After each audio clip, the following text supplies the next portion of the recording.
guest here into the studio, Dr. Norley Germain.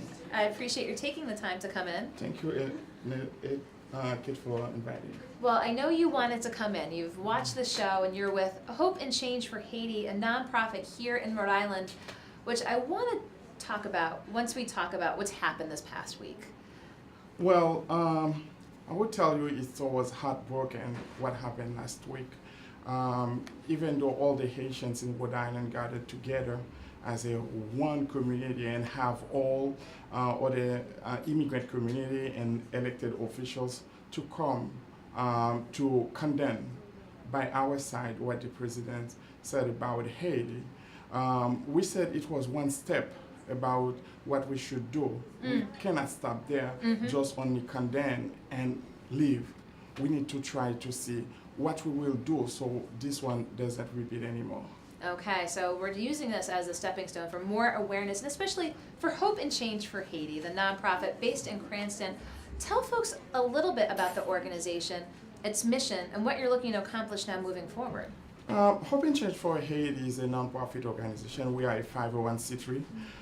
We work mostly down in Haiti, not really in Rhode Island. There are other Haitian organizations in Rhode Island working with the local, the Haitian immigrants here to help them organize and get the opportunity for job, for immigrations, etc.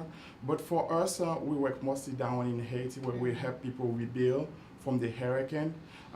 Everyone was victim in one local area in Haiti. We helped them rebuild from the natural disasters last year after the Hurricane Matthew struck the country, and one area, 70 people lost their home. So what we do, we help them rebuild, but we not only provide them with everything, we help them with materials, and we try to build a community, beloved community, where we teach them how to work together, how to identify their own leaders so they can do their work. Because what happened, there are about 15,000 NGOs in Haiti, okay? Wow. But on paper, but maybe 5 or 6 of them really working. And us as a Haitian organization, it's really difficult for us to work and to help our own people because it's that we lose the credibility that we were supposed to get from people, from the donors, because those who had the opportunity to receive money to work on behalf of Haiti, they use the money in the wrongful way. So that's how with Hope and Change for Haiti, our missions is really to work with local people to rebuild the country, but mostly implementing sustainable development.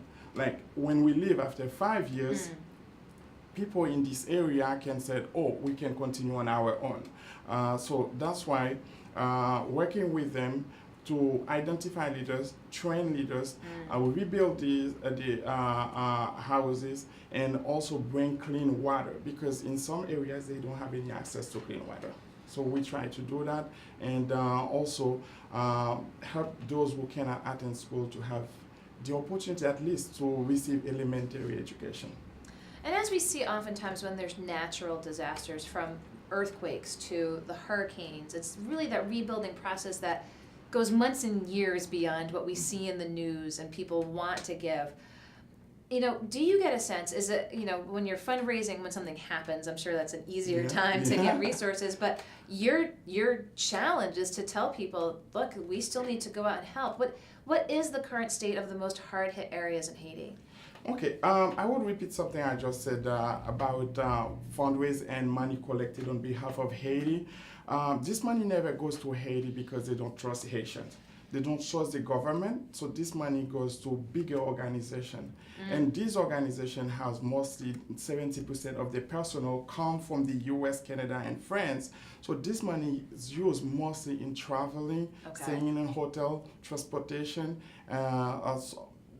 barely 25% of that money really used in Haiti. So be careful who you give to. So it's that's what I mean. But because this money was collected on behalf of Haiti, and every time people say, "Oh, I already give money for Haiti," But who did you give the money to? I mean, is that a Haitian organization? For us, like Hope and Change for Haiti, we've been there for over a year for now, and we try to rebuild with the people down there. Our only supporters are from our church and some individuals, who believe in what we're doing. But we keep looking for some funds for donors to say, we tell them that support Haitian organization, because we are the one experiencing the problems down there and we know how to fix it. But without money on hand, it will be very difficult. We have the wills, we have determination to do it, but with anything in hand, it will be very difficult. And we just need to wait the next disaster. And that's unbelievable, that's unacceptable that every time everyone gathered to help Haiti is when we get hit by a hurricane, we get hit by the earthquake, and we get hit by something, at least a natural disaster. Someone gathered for about a week and collecting money and give it to a big organization, and they never asked reports about what this money was done. So it's the same after the earthquake in Haiti in 2010. They pledged $11 billion on behalf of Haiti. And last time I was in Haiti in June, I was told like 95% of that money is already given. But we built probably 5% to 10% of the country. Wow, only just a small portion of what needs to be addressed. Is this an opportune time? Talk with us about the situation politically. Perhaps if folks heard the comments that were reportedly said by the president and feel outraged, and they wonder, well, what can we do? How about support organizations that are working in the countries that need support? And, before we go into that tack, I want to hear a little bit more about the Dr. Germain story. So tell folks, you're the head of this nonprofit here, looking to help folks in Haiti, your personal story and why this is part of your personal mission. First thing I feel when I really feel very, very bad when I heard the president comment about Haiti. Before I get to talk about myself, I would say Haitians been very good had very good relationship with the U.S. Even centuries. In 1779, we fought in Savannah, Georgia with the U.S., and you will find a lot of Haitian folks come here, and they don't rely on food stamp, but they work, to educate the kids. We have so much that we can provide as Haitian community. And if we are in a hole today, it's because bad policies were made in Washington. It's because we were not able to choose our own leaders in Haiti. The president, we cannot choose, even though we have elections, we call the elections democratic elections. It's only on paper. We cannot really decide on this. For myself, I was raised by a single mom in Haiti, and I had the opportunity to know so many great people from Wisconsin through my church, Episcopal Church of Haiti, and I was able to attend good school before I went to France to obtain a PhD on industrial engineering and healthcare management in the developing country. I moved to Rhode Island in 2010, where I studied at URI as a visiting scholar and then as a teaching assistant before I started to work as an adjunct professor at URI, then at Johnson & Wales, then at CCRI. So as a Haitian immigrant, I can say I contribute a lot to change, to improve life in the U.S. And I have 3 beautiful boys with my beautiful wife, Miss Germain. I think she's watching for now. Hello. So we've been doing this together to see how, with my wife, how our kids can live a different life as kids, sons of immigrants. Because this comment doesn't only destroy the Haitian adults. but the young kids who's going to school right now, and they would need to face bullying at school, and what they can follow as the commander-in-chief of the great United States of America doesn't control his language. So vile language, whether he said it or not, that was not the point. It's because you have a shocking and shameful language towards a country that has nothing in terms of war. We don't have any animosity with the United States. So there is a way we're supposed to be treated. Now, in the end, you would see our kids would be a victim of this, because in the early 80s, Haiti already victims of what they call AIDS. We brought AIDS to the United States, and it took a long time before a lot of Haitians in New York, in Florida, in New Jersey, Atlanta, they gathered, they do a big rally to say enough is enough, and so it took a long time before we removed that tag. And now coming back with this again from the highest position in the country, so it is very helpful to us. And how often do you get to Haiti? Twice a year, at least, because our organization is a very small organization, and even though we do great work, so we rebuilt one house last year, one cistern, to catch about 15,000 gallons water, because we have a dry season in Haiti and a raining season. Dry season goes from end of November to May, April. So by May to beginning of November is raining season. So building a cistern in an area where we cannot dig any wells, it's important that we can drain water from the roof, serve it in the cisterns, and we can share this water with people in the area. Also, last year we brought 3 people from Haiti to receive a training on leadership development and conflict reconciliation at the University of Rhode Island. They organize this training every year. So it was a partnership where they provide us with 3 scholarships that we were able to bring 3 people. So as I said at the beginning, our goal is to build a beloved community where people can help one another, that we don't need to rely on international aid. After 10 years, maybe 2 decades, 20 years, we can continue on our own. So that's why we ask people to support Hope and Change for Haiti. And we don't have donors for now. We're looking for small donors, big donors, daily donors. So everyone who wants to help, you can sponsor one child for about $100 for the whole year. And you can have build one cistern. A cistern costs about $1,000 to build one cistern of 15,000 gallons, and we build one house for about $8,500. So at this point, we only spend for materials, because as we said, people contribute, local people contribute, because we believe the real change comes when you contribute, when you bring your piece in the constructions of this. So that's why we want that local people give, because they cannot give money, but we ask them to give their energy, their time in building. One help another, build a community so the community can work together to solve their own problems. So fantastic. I wanted you to come in again, tell folks a little bit more about the nonprofit.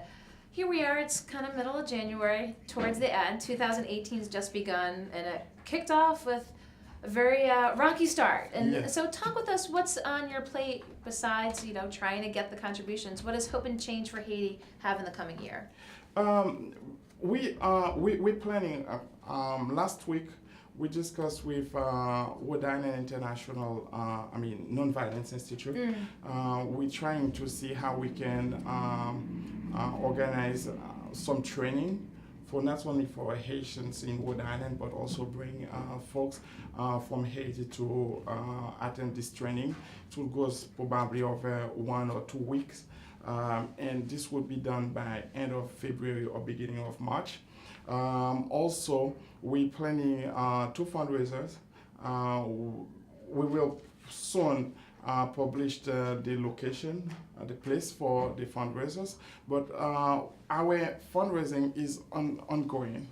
And for this year, in our plan, we said we want to build two new houses because we still have like 69 families looking for a home, and we built only one house in that place, and we still hope that we can receive money. I mean, out there, one person can say, I will give one house. As I said, a house to build one house is cost only $8,500 because we don't pay for labors. People contribute. So if one person said, I'll give one house, so I assure you, in less than 2 months, we will find enough human resources to go down there and work and build that house. So we plan to build two houses. We plan to build two cisterns, and we plan to do some training on domestic violence and gender inequality in this area because so far in Haiti, so many people keep being victims of domestic violence, and also we still live in an area where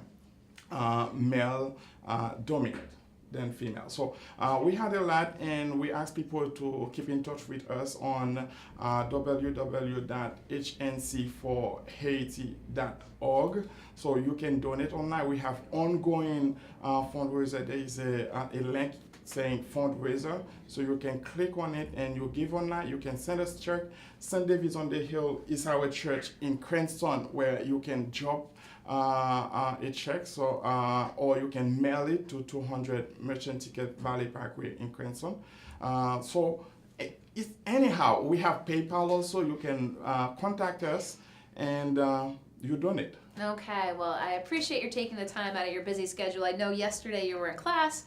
You're always around the state, but I wanted folks again to know what Hope and Change for Haiti is doing in light of the reported comments. So, Dr. Germain, I appreciate you taking the time to come in today. Thank you very much. I'll let you go around the corner, and we'll put those links up as well if you want to learn more about the organization. Hopefully we'll talk soon. Thank you. Okay, thank you, Dr. Germain.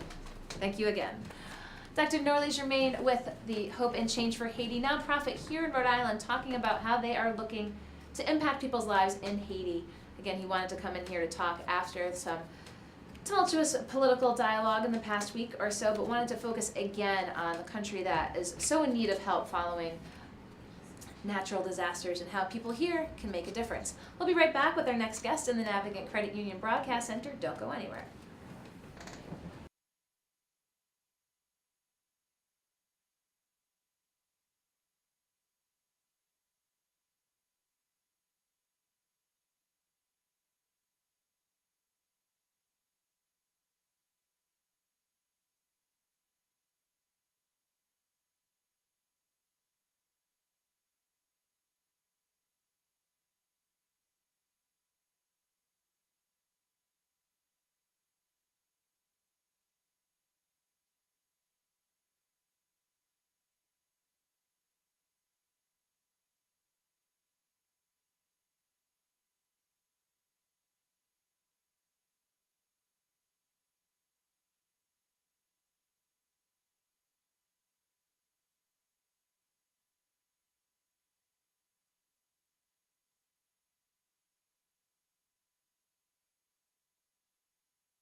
Hi everyone, welcome back to the Navigant Credit Union Broadcast Center. I'm GoLocal News Editor Kate Nagel.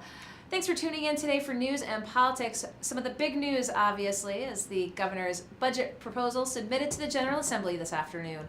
We reported on GoLocal how sports betting, $23.5 million is budgeted for FY19. Now, of course, there's the big Supreme Court look at the legality of it, but the administration and other states as well are betting on this money revenue generator, so that's a big piece of it as well. But looking at one of the big pieces of the governor's State of the State speech on Tuesday night was a proposal for $1 billion for school construction over the next 10 years. We've gotten a little more insight into how that actually might come to pass. There are, I believe, 4 general obligation revenue bonds that are going to be on the ballot this year.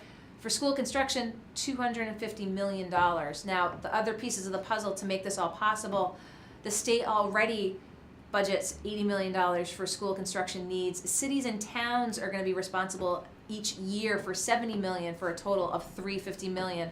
So some from the state, some from the cities and towns, some existing in the budget. Again, piecing together this proposal by the governor, again, pretty much the centerpiece of her State of the State on Tuesday night for addressing school construction needs, $1 billion over 10 years.